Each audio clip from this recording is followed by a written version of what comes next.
Joe Biden, or the people pulling his strings, have decided that Joe's above the Constitution and can make decisions that violate the constitutional rights of Americans as they wish.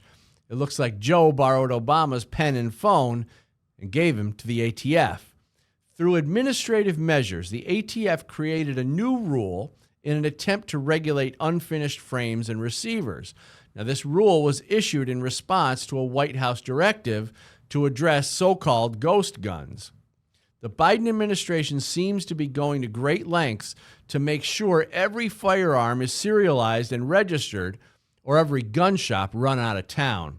The focus does not seem to be on criminals, rather the law-abiding citizens, or more often than not, in political opposition to the Democrats. Our founding fathers never intended for the government to know who had guns and the home addresses where they could be found. But Joe thinks he knows better than our forefathers and has directed the ATF to do his bidding. Gun Owners of America and Gun Owners Foundation have teamed up with Morehouse Enterprises from North Dakota to challenge the ATF's attempt at regulating unfinished frames and receivers.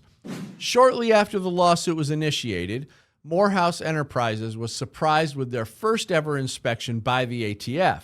In what appears to be an admission that the inspection was in response to the lawsuit, an industry operations inspector named Jacob Temp even told the store owner that there were discussions at the ATF about whether the inspection would be perceived as retaliatory. Not surprisingly, the ATF issued the gun shop a report of violations, which included 5 compliance infractions, of which 3 were simple paperwork errors. The 2 violations that could be more damaging to the shop were simple mistakes, including the transfer of a handgun to a legal out-of-state resident and the use of a concealed carry permit in lieu of a NICS background check, which is legal in many states. It's important to note that none of these errors resulted in bad guys getting guns, which is something the ATF can't say about its own firearms, given that several firearms under ATF's care have turned up in crime scenes. Only 1 month after commencing the inspection of Morehouse Enterprises, the ATF notified the gun store of its intent to revoke both of the company's FFLs, regardless of the fact that there were no violations under the second license.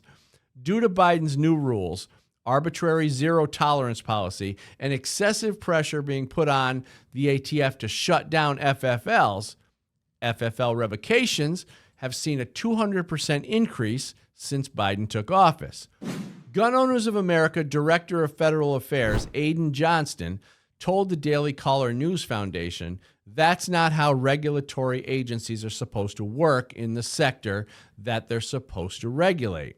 They're supposed to help the companies. They're supposed to ensure compliance, but they're not supposed to punish and destroy an entire industry based on just political opposition or political distaste. Is your local gun shop next? How about the mom and pop shop who's just trying to run their business and support their families? This is clearly not about saving lives as our gun-grabbing bureaucrats would like you to believe. Rather, an attempt at crippling the firearm industry. Thanks for watching Bullet Points. I'm Dan Wos for Gun Owners Foundation. For more Second Amendment content and updates, go to gunowners.com.